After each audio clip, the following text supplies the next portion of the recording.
untuk tampil.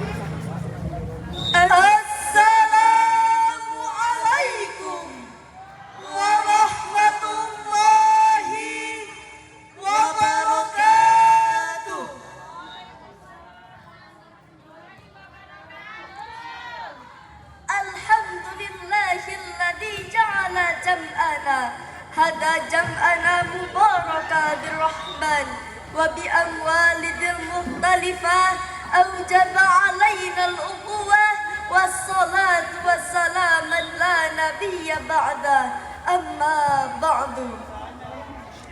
Dewan Hakim yang arif dan bijaksana, hadirin yang berbahagia, merujuk Undang-Undang Nomor 40 Tahun 2009 tentang kepemudaan.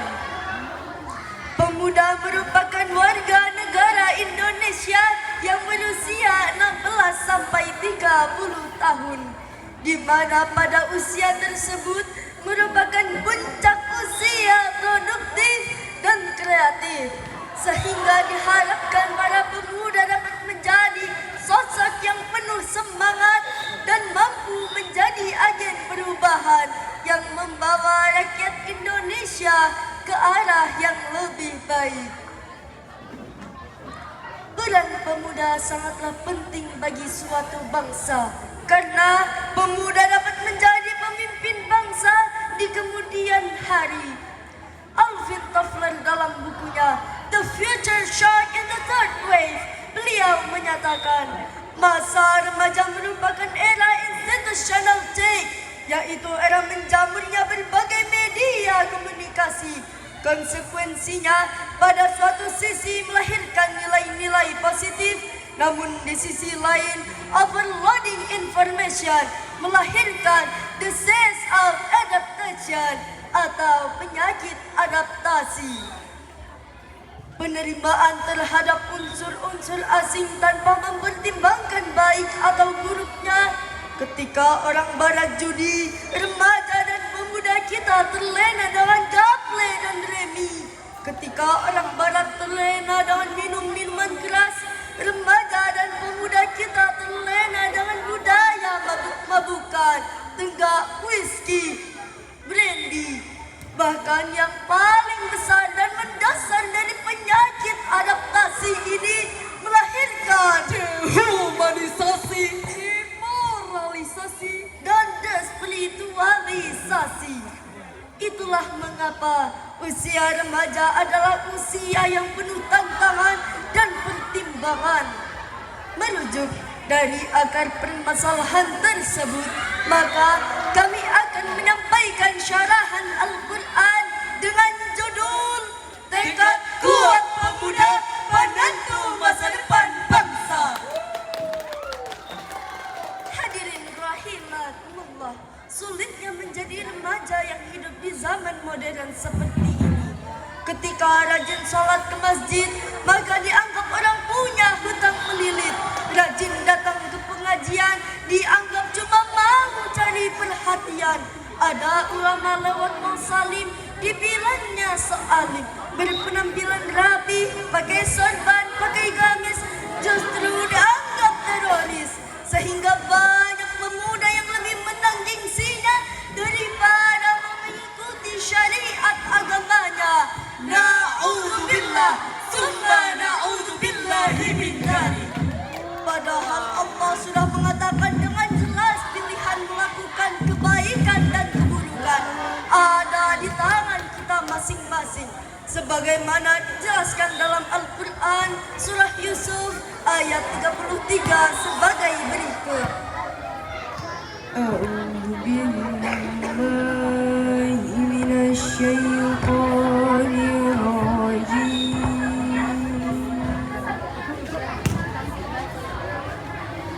Bismillahirrahmanirrahim.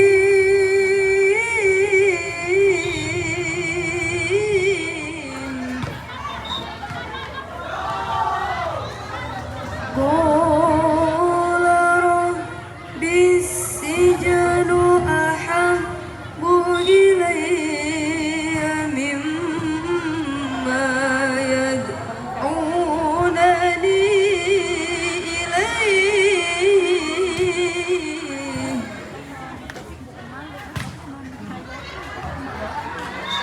Wa illa tasrif anni kaidahunna asbu ilayhinna wa akum minal jahilin. Hamba berlindung di bawah kuasa-Mu ya Allah dari usikan syaitan yang terkutuk dengan menyebut asma Allah yang Maha Pengasih, Maha Penyayang. Yusuf berkata, "Wahai Tuhanku, penjara lebih aku sukai daripada memenuhi ajakan mereka. Jika aku tidak Engkau hindarkan dari tipu daya mereka, niscaya aku akan cenderung untuk memenuhi keinginan mereka, dan aku termasuk orang yang bodoh." Hadirin rahimakumullah, menurut tafsir Ibnu Katsir, surah Yusuf menceritakan tentang wanita-wanita yang berusaha menggoda Nabi Yusuf. Mereka berkata, istri Al-Aziz merayu membantunya agar menyerahkan dirinya kepadanya. Sesungguhnya cintanya kepada pembantunya itu adalah sangat mendalam. Sungguh kami melihatnya dalam kesesatan yang nyata.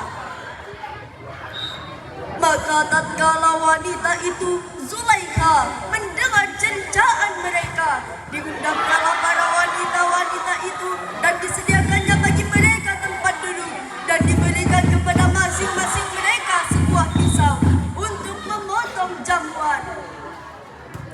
Kemudian dia berkata kepada Yusuf, "Keluarlah, tampakkan dirimu kepada mereka." Maka tatkala wanita-wanita itu melihatnya, mereka kagum kepada keindahan rupanya, dan mereka melukai jari tangannya tanpa sadar dan berkata, "Maha sempurna Allah, ini bukanlah manusia." Sesungguhnya ini tiada lain hanyalah malaikat yang mulia. Wanita itu berkata, "Itulah dia, orang yang membuat kalian mencelaku karena tergila-gila kepadanya. Sesungguhnya aku telah merayunya agar menyerahkan dirinya kepadaku, tetapi dia menolak.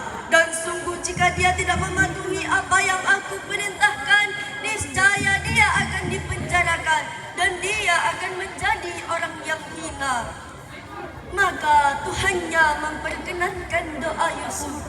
Ia hindarkan Yusuf dari tipu daya mereka. Sesungguhnya dialah yang maha mendengar lagi maha mengetahui. Ayat ini memberi isyarat bahwa pemuda yang diharapkan Al-Quran adalah pemuda yang berani menolak kebatilan dan kemaksiatan, sebagaimana ketika Nabi Yusuf diajak berbuat tidak senonoh oleh perempuan-perempuan tersebut. Hadirin, masa remaja adalah masa yang penuh tantangan dan hawa nafsu yang menggebu.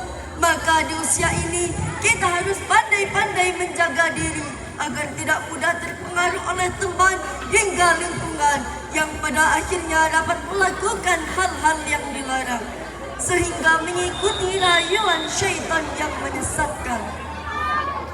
Pemuda harus memiliki pegangan yang kokoh serta tekad yang kuat dalam menata kehidupannya sendiri.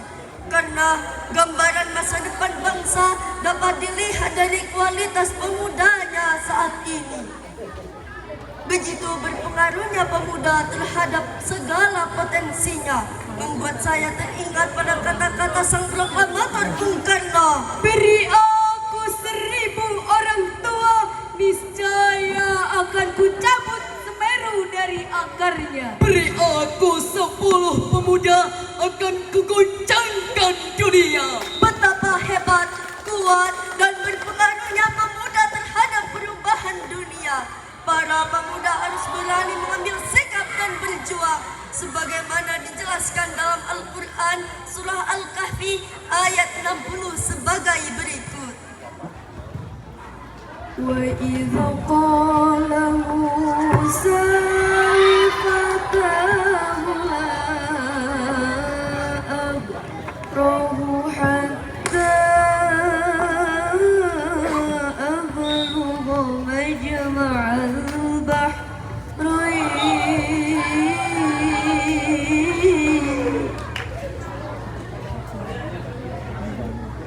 hatta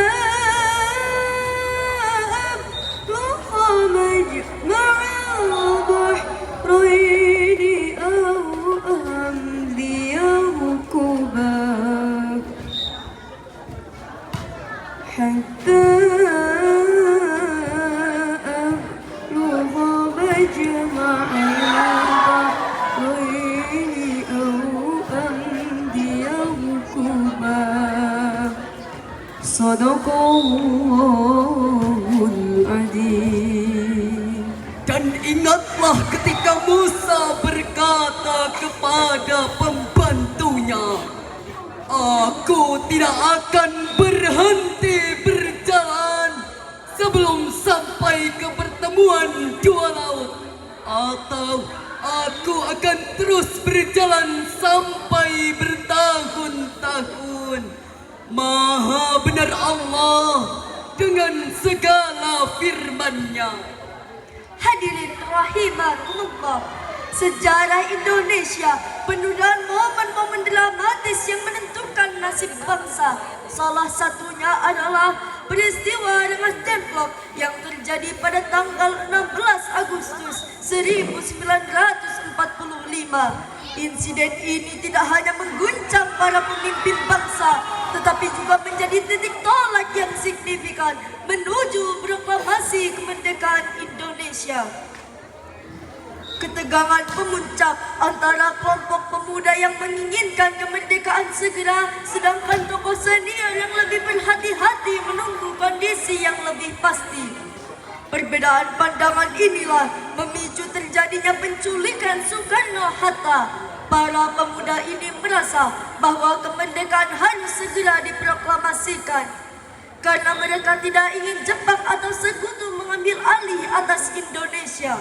Setelah melalui berbagai diskusi dan negosiasi yang intens, akhirnya Soekarno dan Hatta setuju untuk memproklamasikan kemerdekaan pada tanggal 17 Agustus 1945.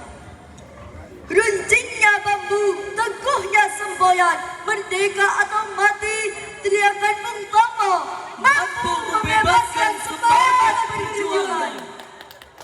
Pemuda merupakan ujung tombak perjuangan, baik itu dalam menegakkan bangsa ataupun agama. Maka dari itu pemuda harus komplit dari segala hal-hal, baik pendidikan, peradaban, serta memiliki keimanan yang kokoh. Pemuda bukan mereka yang imannya cepat goyah karena iming-iming duniawi.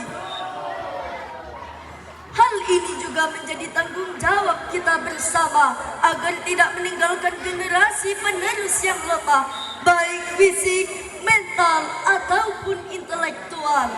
Dahlan Iskan pernah berkata, orang hebat tidak dihasilkan dari kemudahan, kesenangan, dan kenyamanan. Mereka dibentuk melalui kesukaran,